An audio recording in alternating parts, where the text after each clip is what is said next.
Hello வணக்கம். நான் உங்களோட ராஜ்சேகர் பேசுறேன். நான் ஏற்கனவே ஒரு வீடியோ போட்டிருந்தேன். அதுக்கு எல்லாரும் நல்ல வரவேற்பு கொடுத்தீங்க. உங்களுக்கு எல்லாருக்கும் என்னோட நன்றியை தெரிவிச்சுக்கிறேன். நீங்க ரொம்ப பேர் அதை சப்ஸ்கிரைப் பண்ணாம விட்டுருக்கீங்க. சப்ஸ்கிரைப் பண்ணா மட்டும்தான் நான் அடுத்தடுத்து போற வீடியோ உங்களுக்கு சேரும். தயவு செய்து சப்ஸ்கிரைப் பண்ணுங்க. வாங்க அடுத்த வீடியோவுக்கு போவோம்.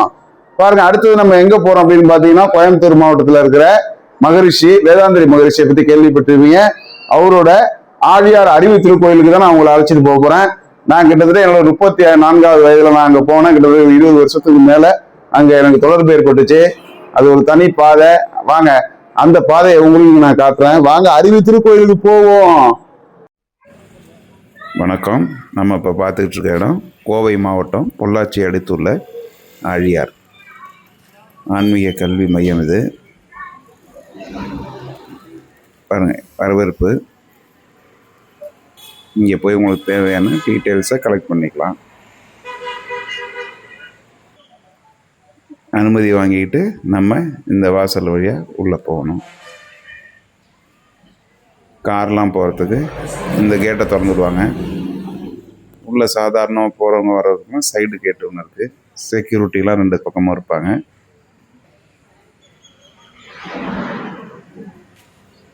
வெரிஃபிகேஷன்லாம் முடிஞ்சிட்டு நம்ம இப்போ உள்ளே போகிறோம்.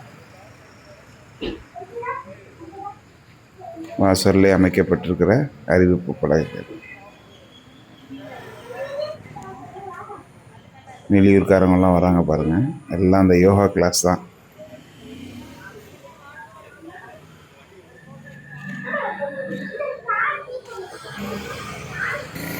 தூரத்தில் தெரியுது பாருங்க, அதுதான் வால்பாறை மலை அடிவாரம். அதுக்கு இடையில இயற்கை எழில் சூழ்ந்த இந்த பகுதி ரொம்ப அமைதியாக இருக்கும்.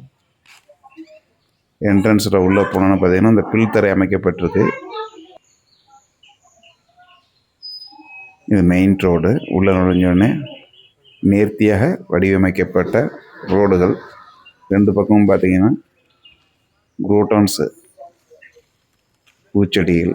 இவரோட இந்த இன்ஸ்டியூஷனில் முக்கியமான ஒரு விஷயம், நீங்கள் ஃபஸ்ட்டு வாங்க, அதுக்கு பிறகு உங்கள் குடும்பம், பிள்ளைங்க, இதெல்லாம் நீங்கள் கன்ஃபார்மாக நீங்கள் ஒரு நடை போட்டிங்கன்னா அவங்க வாழ்க்கையின் தலையெழுத்தே மாறிடும். நான் என்னோடய குடும்பத்தையும் அழைச்சிட்டு போயிருக்கேன்.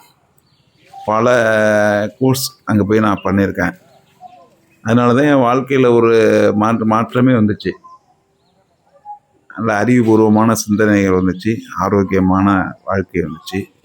இதெல்லாம் அமைஞ்சதுக்கு முக்கியமான காரணம் யாருன்னு கேட்டிங்கன்னா, இந்த மூச்சு பயிற்சி, இந்த தியானம், இந்த சாப்பாடு. இந்த சாப்பாடெலாம் பார்த்தீங்கன்னா, நீங்கள் தட்டை நம்ம தான் கழுவணும்.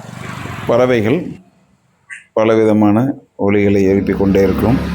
இந்த அழகிய இடம் நாம் பார்த்து கொண்டிருப்பது ஆழியார் அறிவு திருக்கோயில். இதுக்குள்ளே பார்த்தீங்கன்னா யோகா வகுப்புகள்லாம் நடக்கும், தியான கிளாஸ் நடக்கும்.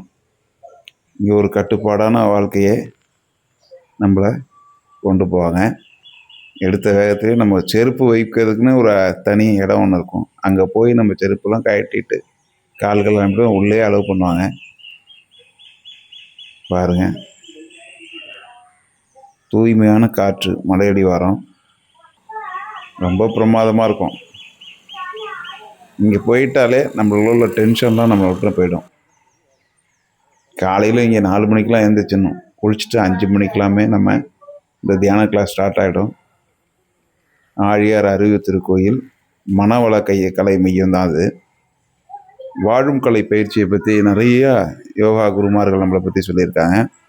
அதில் நம்பரும் 1 இடத்துல இருக்கிறது இந்த மகரிஷி, வேதாந்திரி மகரிஷின்னு பேர். அவர் 2006 இதை 95வது வயதில் இந்த உலகை விட்டு நீத்தார். ஆனால் அவருக்கு நம்ம கொடுத்துருக்கிறது நிறைய விஷயம் கொடுத்துட்டு போயிருக்காரு. இங்கே பார்த்தீங்கன்னா சித்தா டாக்டர்லாம் இங்கே நிறைய பேர் இருப்பாங்க. பேட்ரி கார்களில் உங்களை அழைச்சி கொண்டு போய் எங்கெங்கே இறக்கணுமோ அங்கங்கே இறக்கி விட்ருவாங்க. நீங்கள் ரொம்ப இன்பமாக இருக்கும். நீங்கள் நிறைய குடும்பத்தோட பிள்ளைங்களெல்லாம் நம்ம இந்த காலத்தில் சரியான ஒரு பாதையை நம்ம காட்டணும். பாருங்கள், அப்படியே சும்மா அப்படியே தமிழ்நாட்டில் இப்படி ஒரு இடம் இருக்காங்கிறதே தெரியாது. அவ்வளோ பிரமாதமாக இருக்கும். ஊட்டியில் கூட இருக்காது.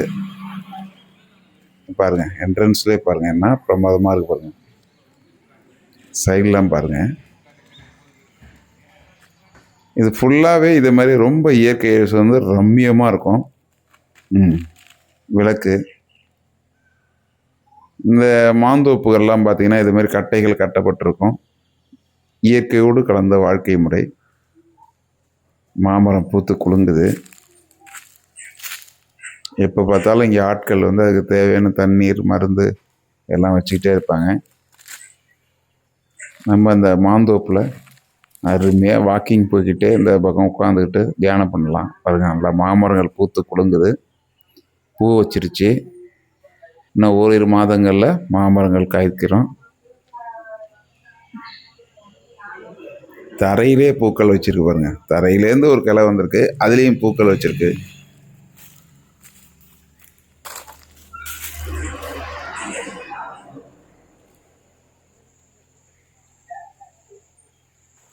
இயற்கை எழில் சூழ்ந்த அடிவாரம். இங்கே பாருங்கள், மயில்கள் கூட்டம் கூட்டமாக இங்கே மேயுது.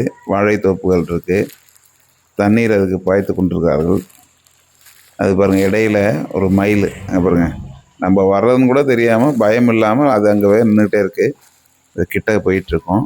அதை பாருங்கள், இப்போ தான் அது கொஞ்சம் மூமெண்ட் ஆகுது. அங்கேயே தான் நிற்கிது.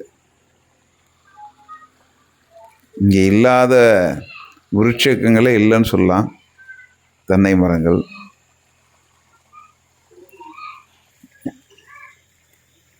பசேல்னு இருக்கும்.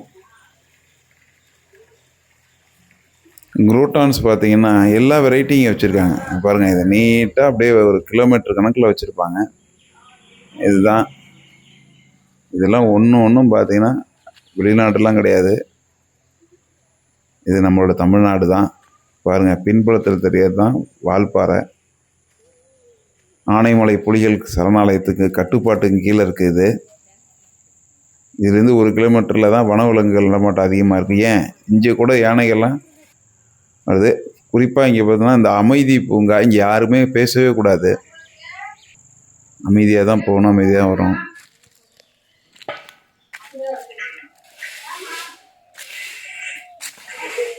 வேலை எப்போ பார்த்தாலும் நடந்துக்கிட்டே தான் இருக்கும். இங்கே எதையாவது ஒரு வேலை செஞ்சுக்கிட்டே தான் இருப்பாங்க.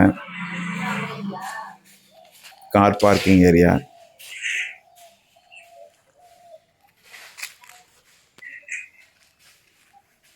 எவ்வளோ டென்ஷன் உங்கள் வாழ்க்கையில் இருந்தாலும் இந்த இடத்துக்கு நம்ம வந்துட்டோம் அப்படின்னு சொன்னால் அது நம்மளை மனசுக்கு பார்த்தீங்கன்னா அவ்வளோ ஒரு இதமாக இருக்கும்.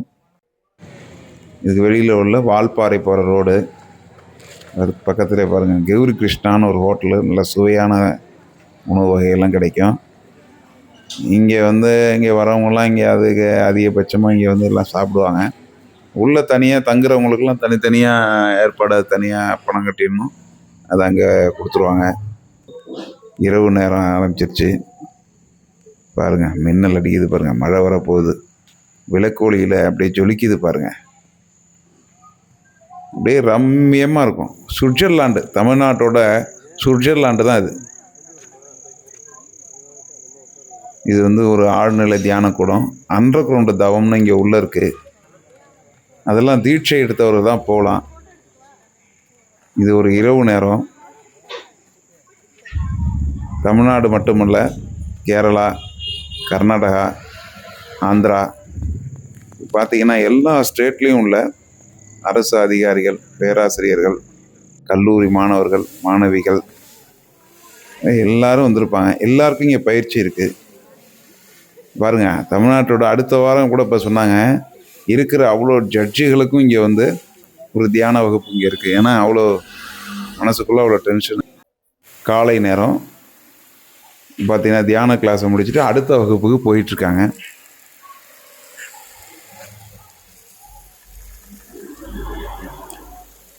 அதிகாலை நேரத்தை பார்த்தீங்கன்னா பொழுது விடிஞ்சிக்கிட்டே இருக்கு. தென்னை மரங்கள்.